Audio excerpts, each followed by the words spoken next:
ਇੱਥੇ ਕਈ ਬੰਦੇ ਇਹ ਵੀ ਕਹਿਣਗੇ ਯਾਰ ਇਹਨਾਂ ਕੋਲ ਕਿੱਥੇ ਵਕਤ ਆ, ਇੰਨੀਆਂ ਚੀਜ਼ਾਂ ਇਨਫੋਰਮੇਸ਼ਨ ਉਹ ਕਿੱਥੋਂ ਲੱਭ ਕੇ ਲਿਆਉਂਦੇ ਹੋਣਗੇ, ਕਿੱਦਾਂ ਜਿਹੜੀਆਂ ਉਹ ਕਰਨਗੇ।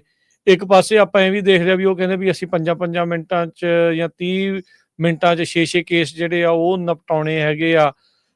ਇਹ ਸਾਰੀਆਂ ਚੀਜ਼ਾਂ ਜਿਹੜੇ ਇੱਕ ਸਰਕਾਰੀ ਵਕੀਲ ਦੇ ਲਈ ਦਸਤਾਵੇਜ਼ ਇੰਨੇ ਇਕੱਠੇ ਕਰਨੇ ਜਾਂ ਇਹ ਚੀਜ਼ਾਂ ਨੋ ਡਾਊਟ ਇਹ ਚੀਜ਼ਾਂ ਸਾਹਮਣੇ ਆ, ਪਰ ਜਦੋਂ ਸਰਕਾਰੀ ਵਕੀਲ ਦੇ ਲਈ ਇਹ ਦਸਤਾਵੇਜ਼ ਇਕੱਠੇ ਕਰਨੇ ਜਾਂ ਇਸ ਚੀਜ਼ ਨੂੰ ਪ੍ਰੂਵ ਕਰਨਾ ਕਿੰਨਾ ਕੁ ਸੌਖਾ ਆ ਜਾਂ ਕਿੰਨਾ ਕੁ ਔਖਾ ਆ, ਲੋਕਾਂ ਨੂੰ ਕਿਤੇ ਇਹ ਭੁਲੇਖਾ ਨਾ ਰਵੇ ਵੀ ਨਹੀਂ ਉਹਨਾਂ ਦੇ ਕੋਲ ਇੰਨੇ ਡਾਕੂਮੈਂਟਸ ਇਕੱਠੇ ਨਹੀਂ ਕਰ ਹੋਣੇ।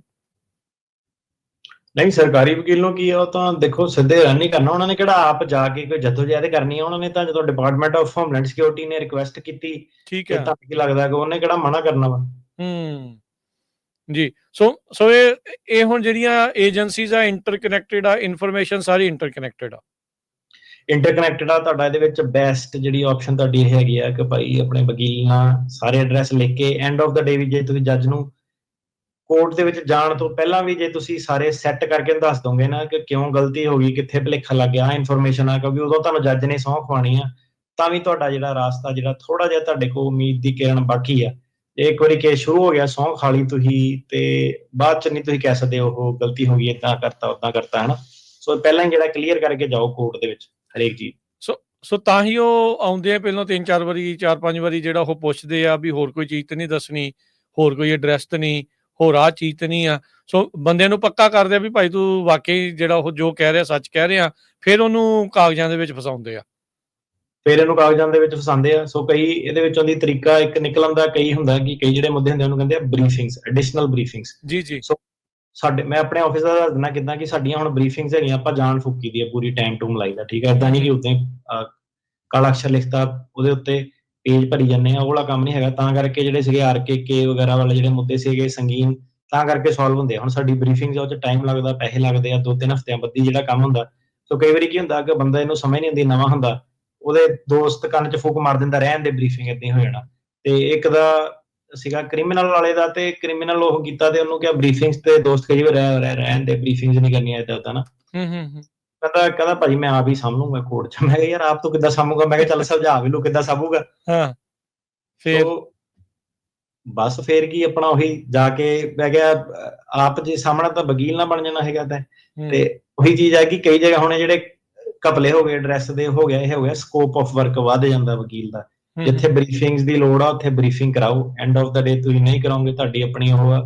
ਪਰ ਇਹ ਕੋਈ ਏਦਾਂ ਨਹੀਂ ਹੈਗਾ ਕਿ ਬੰਦਾ ਕਵੇ ਕਿ ਜੱਜ ਨੇ ਓਵਰਲੁੱਕ ਕਰ ਦੇਣਾ। ਤੇ ਕਈ ਵਾਰੀ ਇਹ ਵੀ ਬੰਦਾ ਸੋਚਦਾ ਕਿ ਜੱਜ ਨੇ ਨਾ ਓਵਰਲੁੱਕ ਕਰ ਦੇਣਾ, ਮੇਰੇ ਤੋਂ ਤੇ ਕੋਈ ਸਵਾਲ ਹੀ ਨਹੀਂ ਪੁੱਛਿਆ ਸੀਗਾ। ਠੀਕ ਆ, ਹੋ ਸਕਦੀ ਹੈ ਇੱਕ ਗੱਲ, ਠੀਕ ਹੈ। ਕਈ ਵਾਰੀ ਏਦਾਂ ਵੀ ਹੁੰਦਾ ਕਿ ਫਿਰ ਉਹ ਉਹੀ ਚੀਜ਼ ਤੇ ਸਵਾਲ ਪੁੱਛਦੇ ਆ 1-1, 2-2 ਘੰਟੇ। ਤੇ ਬੰਦੇ ਮੈਂ ਵਿੱਚ ਏਦਾਂ ਦੇ ਵੀ ਦੇਖਿਆ, ਫਿਰ ਜਦੋਂ ਬ੍ਰੇਕ ਦਾ ਟਾਈਮ ਹੁੰਦਾ ਨਾ ਤੇ ਬੰਦੇ ਦਾ ਧੂੰਆਂ ਨਿਕਲਿਆ ਹੁੰਦਾ, ਮੂੰਹ ਲਾਲ ਹੋਇਆ ਹੁੰਦਾ, ਤੇ ਕਹਿੰਦਾ ਯਾਰ ਭਾਜੀ ਇਹ ਤਾਂ ਬਹੁਤ ਸਵਾਲ ਪੁੱਛਦਾ ਸਰਕਾਰੀ ਵਕੀਲ। ਨਹੀਂ ਉਹ ਫਿਰ ਹੁਣ ਉਹ ਆਪਣਾ ਉਹ ਵੀ ਕੰਮ ਕਰਦਾ ਹੈ ਨਾ। ਤੇ ਜਿੱਦਾਂ ਆਪਾਂ ਸ਼ੁਰੂਆਤ 'ਚ ਵੀ ਕਿਹਾ ਵੀ ਇਹ ਤਾਂ ਹੁਣ ਬਹਾਨੇ ਲੱਭਣੇ ਇਹਨਾਂ ਨੇ ਤਾਂ ਹੋਰ ਕੰਮ ਜਿਹੜਾ ਉਹ ਤਿੱਖਾ ਕਰਨਾ। ਜਿਨ੍ਹਾਂ ਨੂੰ ਇਹ ਫੜ ਕੇ ਖੁਦ ਰਿਪੋਰਟ ਨਹੀਂ ਕਰ ਸਕਦੇ, ਉਹ ਜਿਹੜੇ ਅਦਾਲਤਾਂ ਦੇ ਮੋਹਰੇ ਆ, ਉਹਨਾਂ ਨੇ ਹੁਣ ਕੋਈ ਨਾ ਕੋਈ ਹੀਲਾ ਵਸੀਲਾ ਤਾਂ ਜਿਹੜਾ ਉਹ ਕਰਨਾ ਹੀ ਆ। ਇਵੈਂਚੁਅਲੀ ਆਪਣੇ ਵੋਟਰ ਬੇਸ ਨੂੰ ਵੀ ਉਹਨਾਂ ਨੇ ਦਿਖਾਉਣਾ ਵੀ ਦੇਖੋ ਅਸੀਂ ਆਹ ਕੁਛ ਕਰ ਰਹੇ। ਹਾਂਜੀ ਬਿਲਕੁਲ। ਤੇ ਦੇਖੋ ਜੀ ਕਰਨਾ ਬਣਦਾ ਵੀ ਹੈ, ਕਿਉਂਕਿ ਸਿਸਟਮ ਦੀ ਐਸੀ ਤੈਸੀ ਹੋ ਗਈ ਹੈ ਹੁਣ ਸਾਰਾ।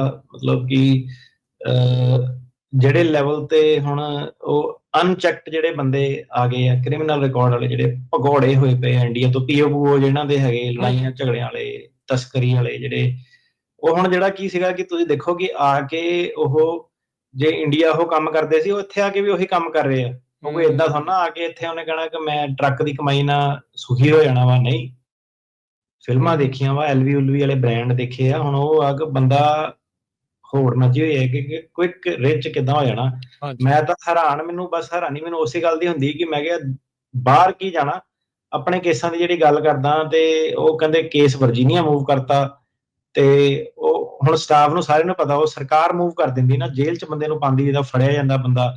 ਤੇ ਮੈਂ ਕਿਹਾ ਇਹ ਤਾਂ ਬੰਦਾ ਫੜਾ ਹੋ ਗਿਆ, ਕਾਰਨਾਮਾ ਜਿਹੜਾ ਹੋ ਗਿਆ। ਤੇ ਰਾਜ ਕਰਨ ਜੀ ਉੱਦਾਂ ਇਹ ਹੈ ਕਿ ਕਈ ਵਾਰੀ ਆਪਣੀ ਤਾਂ ਨਹੀਂ ਚਲੋ ਇਸ ਗੱਲ ਕਰ ਸਕਦੇ, ਮੈਂ ਕਿਹਾ ਕਈ ਵਾਰੀ ਤੁਹਾਡੇ ਜਿਹੜੇ ਸ਼ੋਅ ਦੇ ਵਿੱਚ ਖਬਰਾਂ ਜਿਹੜੀਆਂ ਹੁੰਦੀਆਂ ਤੇ ਕਹਿੰਦੇ ਪੰਜਾਬੀਆਂ ਨੇ ਆਹ ਕਰਤਾ, ਖਬਰ ਆ ਗਈ, ਕਈ ਵਾਰੀ 50% ਤੋਂ ਸ਼ਾਇਦ ਆਪਣੇ ਕਲਾਇੰਟ ਨਿਕਲਦੇ ਆ ਵਿੱਚ ਜਿਹੜੇ ਵੱਡੇ ਕਾਰਨਾਮੇ ਵਾਲੇ। ਅੱਛਾ ਜੀ। ਹਾਂਜੀ। ਸੋ ਡਰੱਗਾਂ ਵਾਲਾ ਜਿਹੜਾ ਕੰਮ ਹੋ ਗਿਆ, ਮਰਡਰ ਕਰਤੇ, ਗੋਲੀਆਂ ਚਲਾਤੀਆਂ, ਕੁੜੀਆਂ ਮਾਰਤੀਆਂ, ਗਰਲਫ੍ਰੈਂਡਾਂ ਮਾਰਤੀਆਂ, ਠੀਕ ਆ, ਵਾਇਲੈਂਸ ਕਰਤਾ, ਮਾਈਨਰ ਗਾਰਡੀਅਨਸ਼ਿਪ ਵਾਲੇ ਰੇਪ ਕਰਕੇ ਭੱਜ ਗਏ ਇੰਡੀਆ। ਆਮ ਜਿਹੜੀ ਗੱਲ ਆ, ਮਤਲਬ ਕਿ ਫਿਲਮੀ ਸੀਨ ਕੀਤਾ ਹੋਇਆ ਪੂਰਾ, ਇੰਨਾ ਜਿੱਦਾਂ ਜ਼ਿਆਦਾ ਆਵਾ ਉੱਤਿਆ ਪਿਆ ਹੈ। ਬੜਾ ਹਵਾ ਉੱਤਿਆ ਪਿਆ ਵਾ। ਨਹੀਂ ਫਿਰ ਤਾਂ ਇਹ ਬੜੀ ਇੱਕ ਚਿੰਤਾਜਨਕ ਜਿਹੜੀ ਇਹ ਗੱਲ ਆ, ਤੇ ਫਿਰ ਇਹ ਤਾਂ ਜਿਹੜਾ ਫਿਰ ਹੁਣ ਪ੍ਰਸ਼ਾਸਨ ਜਿਹੜਾ ਕਰ ਰਿਹਾ, ਫਿਰ ਕੁੱਡੀਆਂ ਪੈਣੀਆਂ ਹੀ ਆ, ਫਿਰ ਉਹ ਤਾਂ ਉਹਨਾਂ ਨੇ ਲੱਭਣਾ ਹੀ ਆ। ਸੋ ਹੁਣ ਮੰਨ ਲਓ ਬੰਦੇ ਦਾ ਤੁਹਾਨੂੰ ਮੈਂ ਦੱਸਦਾ, ਉਹਦਾ ਗਾਰਡੀਅਨ ਦਾ ਉਹ ਬੰਦੇ ਨੇ, ਮਾਈਨਰ ਬੰਦੇ ਨੇ ਰੇਪ ਕਰਤਾ ਕਿਸੇ ਦਾ, ਤੇ ਰਾਤੋਂ ਰਾਤ ਦੌੜ ਗਿਆ ਇੰਡੀਆ। ਅੱਛਾ ਜੀ, ਦੇਖ ਲਓ। ਹਾਂ, ਤੇ ਗਾਰਡੀਅਨ ਵਿਚਾਰਾ ਪੰਗੇ 'ਚ ਜਿਹੜਾ ਤੁਰਿਆ ਫਿਰੇ ਆਪਣੇ ਆਫਿਸ, ਮਤਲਬ ਕਿ ਵੀ ਹੁਣ ਮੈਂ ਕੀ ਕਰਾਂ। ਮੈਂ ਕਿਹਾ ਦੇਖ ਲਾ ਯਾਰ, ਤੂੰ ਆਇਆ ਕੀ ਕੰਮ ਕਰਨਾ, ਉਮਰ ਤੇਰੀ ਕਿੰਨੀ ਆ, ਤੇ ਆ ਕੇ ਮੈਂ ਕਿਹਾ ਸੋਚ ਦੇਖ ਲਓ ਕਿ ਜਾਣਾ ਕਲੱਬਾਂ 'ਚ ਕਮਾਲ ਹੀ ਹੋਈ ਪਈ ਆ। ਕਰਨਾ। ਸੋ ਕੀ ਆ ਕਿ ਮੈਂ ਕਿਹਾ ਹੁਣ ਉਹ ਹਿਸਾਬ ਕਿਤਾਬ ਆ, ਤੇ ਗੱਲ ਇਹ ਆ ਕਿ ਲੜਨਾ ਵੀ ਇੰਡੀਅਨ ਬੰਦੇ ਨੇ ਇੰਡੀਅਨ ਬੰਦੇ ਦੇ ਨਾਲ ਹੀ ਆ। ਪੰਜਾਬੀ ਨੇ ਪੰਜਾਬੀ ਨੂੰ ਹੀ ਦਿਖਾਣਾ ਹੈ ਨਾ। ਓਕਲੈਂਡ ਜੇ ਜ਼ਿਆਦਾ, ਮੈਂ ਕਿਹਾ ਉਹੀ ਹੈ ਕਿ ਕੋਈ ਏਦਾਂ ਤਾਂ ਕਦੀ ਦੇਖਿਆ ਨਹੀਂ ਕਿ ਜਾ ਕੇ ਓਕਲੈਂਡ ਦੀ ਹੁੱਡ ਦੇ ਵਿੱਚ ਰੌਲਾ ਪਾਤਾ ਹੋਵੇ, ਉੱਥੇ ਪਤਾ ਜਾ ਕੇ ਵਾਪਸ ਵੀ ਫਿਰ ਫਾਇਰ ਵੱਜਣੇ ਆ। ਸਹੀ ਆਪਸ 'ਚ ਲੜੀ ਜਾਂਦੇ ਆ, ਟਾਈਮ ਲਾਈ ਜਾਂਦੇ। ਇੱਕ ਜਿਹੜਾ ਸਾਰੇ ਹੀ ਕੱਚੇ ਬੰਦੇ ਤੇ ਘਰਾਂ 'ਚ ਰਹਿੰਦੇ, ਤੇ ਕੱਚੇ ਬੰਦੇ ਹੀ ਕੱਚੇ ਬੰਦੇ ਨਾਲ ਲੜੀ ਜਾਂਦੇ ਆ। ਮਤਲਬ ਮੈਂ ਤਾਂ ਇਹ ਆ, ਮੈਂ ਕਿਹਾ ਪਤਾ ਨਹੀਂ ਸ਼ੋਅ ਕੀ ਕਰਨਾ ਚਾਹੁੰਦੇ, ਆਏ ਕਿਹੜੇ ਕੰਮ ਨੂੰ ਆ ਇੰਡੀਆ ਤੋਂ। ਤੇ ਆਹ ਜਿਹੜਾ ਕੰਮ ਜਿਹੜਾ ਚੱਲਦਾ, ਤੇ ਉਹ ਜਿੱਦਾਂ ਦੱਸਿਆ ਹੈਗਾ, ਇੱਕ ਤੇ ਬੰਦੇ ਦੀ ਇੱਥੇ ਸੈਨੋਜ਼ੇ ਆਪਣੇ ਸੀਗੇ ਰੈਸਟੋਰੈਂਟ ਵਾਲੇ, ਤੇ ਉਹ ਕਹਿੰਦਾ ਕਿਸੇ ਦਾ ਜਸ਼ਨ ਮਨਾਉਣ ਆਏ, ਕਿਸੇ ਦਾ ਕਹਿੰਦਾ ਕੇਸ ਪਾਸ ਹੋਇਆ, ਤੇ ਉੱਤੇ ਲੜ ਪਏ ਜਾ ਕੇ ਸਾਰੇ ਜਾਣੇ ਉਹਨਾਂ ਨਾਲ, ਤੇ ਉਹ ਲੜਾਈ ਝਗੜਾ ਜਿਹੜਾ ਵੱਧ ਗਿਆ, ਤੇ ਬੰਦੇ ਦਾ ਮਤਲਬ ਬਾਅਦ ਜਿਹਦਾ ਕੇਸ ਪਾਸ ਹੋ ਗਿਆ, ਉਹਦਾ ਬਾਅਦ 'ਚ ਪੇਪਰ ਜਿਹੜੇ ਖਰਾਬ ਹੋ ਗਏ ਸਾਰੇ। ਮਤਲਬ ਕਿ ਗੱਲ ਸੋਚ ਕੇ ਦੇਖੋ ਕਿ ਜਸ਼ਨ ਮਨਾਉਂਦੇ ਕਿ ਆਪਣਾ ਕੇਸ ਪਾਸ ਹੋਇਆ ਉਸ ਚੀਜ਼ ਦਾ। ਸਹੀ ਗੱਲ ਆ। ਤੇ ਵੇਟਰਾਂ ਨਾਲ ਲੜ ਪਏ। ਸੋ ਹੁਣ ਇਹ ਆ ਕਿ ਯਾਰ ਇਹ ਚੰਗੀਆਂ ਲੱਗਦੀਆਂ ਚੀਜ਼ਾਂ, ਇਹ ਵਾਲਾ ਦੇਸ਼ ਹੈ, ਹਰੇਕ ਬੰਦੇ ਦੀ ਬਰਾਬਰ ਰਿਸਪੈਕਟ ਆ, ਭਾਵੇਂ ਬੰਦਾ ਵੇਟਰ ਆ, ਕੋਈ ਜਿਹੜਾ ਮਰਜ਼ੀ ਆ, ਛੋਟਾ ਵੱਡਾ, ਹਨਾ। ਇਹ ਥੋੜਾ ਨਾ ਕਿ ਕੋਈ ਤੁਹਾਡੇ ਤੋਂ ਛੋਟਾ ਜਾਂ ਕਿਸੇ ਨੂੰ ਜੱਜ ਵੀ ਕਈ ਵਾਰੀ ਕਮੈਂਟ ਮਾਰ ਦਿੰਦੇ ਕਿ ਯਾਰ ਤੇਰੀ ਆਦਤ ਕਹਿੰਦਾ ਇਦਾਂ ਦੀ ਲੱਗਦੀ, ਜਦੋਂ ਤੂੰ ਸੋਚਦਾ ਕਿ ਕਈ ਬੰਦੇ ਤੇਰੇ ਤੋਂ ਇਨਫੀਰੀਅਰ ਆ ਤੇ ਤੂੰ ਸੁਪੀਰੀਅਰ ਆ। ਮਤਲਬ ਇਹ ਸੋਚ ਆ ਬੰਦਿਆਂ ਦੀ ਕਈਆਂ ਦੀ। ਸੋ ਆਹ ਚੀਜ਼ਾਂ ਜਿਹੜੀਆਂ ਆਮ ਜਿਹੜੀਆਂ ਦੇਖਣ ਨੂੰ ਹੁਣ ਜਿਹੜੀਆਂ ਮਿਲਦੀਆਂ, ਤੇ ਐਡਰੈਸ ਡਰੂਸ ਵਾਲੇ ਜਿਹੜੇ ਚੱਕਰ ਹੈਗੇ, ਉਹ ਤਾਂ ਇਗਨੋਰ ਜਿਹੜਾ ਜਨਤਾ ਸਟ੍ਰੇਟ ਫਾਰਵਰਡ ਜਿਹੜੀ ਕਰ ਦਿੰਦੀ ਹੈ ਕਿ ਛੱਡ, ਵਕੀਲ ਨੇ ਕੀ ਇਹ ਬੋਲੀ ਜਾਣਾ, ਹਨਾ। ਅੱਛਾ, ਸਾਨੂੰ ਕੋਰਟ ਦੇ ਵਿੱਚੋਂ ਡਿਫੀਕਲਟੀ ਨਹੀਂ ਹੁੰਦੀ। ਡਿਫੀਕਲਟੀ ਜਿਹੜੀ ਹੁੰਦੀ ਆ ਸਭ ਤੋਂ ਜ਼ਿਆਦਾ, ਉਹ ਇਹ ਹੈ ਕਿ ਇਹਨੂੰ ਮੈਨੇਜ ਕਰਨ ਲਈ। ਤੁਹਾਨੂੰ ਮੈਂ ਕਿਹਾ ਜਦੋਂ ਕਈ ਵਾਰੀ ਤਾਂ ਏਦਾਂ ਦੇ ਕਿ ਕਈ ਆਪਣੇ ਕਲਾਇੰਟ ਸੀਗੇ, ਉਹ ਬਾਅਦ 'ਚ ਉਹਨਾਂ ਨੂੰ ਮੈਂ EMPLOYEE ਬਣ ਗਏ, ਹਨਾ, ਵਧੀਆ। ਉਹਨੇ ਕਹਿਣਾ ਨਹੀਂ ਯਾਰ ਮੈਂ ਕੰਮ ਕਰ ਲੈਂਦਾ ਨਾ। ਉਹ ਜਦੋਂ ਆ ਕੇ ਬੈਠਿਆ, ਮੈਂ ਕਿਹਾ ਹੁਣ ਦੱਸ ਕਿੱਦਾਂ ਦਾ ਲੱਗਦਾ ਇਹ ਵਾਲੀ ਕੁਰਸੀ ਤੇ ਬਹਿ ਕੇ। ਕਹਿੰਦਾ ਯਾਰ ਇਹ ਤਾਂ ਕਹਿੰਦਾ ਸਿਰ ਘੁਮਾ ਦਿੰਦੇ, ਕਹਿੰਦਾ ਭਾਜੀ। ਉਦੋਂ ਪਤਾ ਲੱਗਦਾ ਹੈ। ਸਹੀ ਗੱਲ ਆ। ਸੋ ਇਹ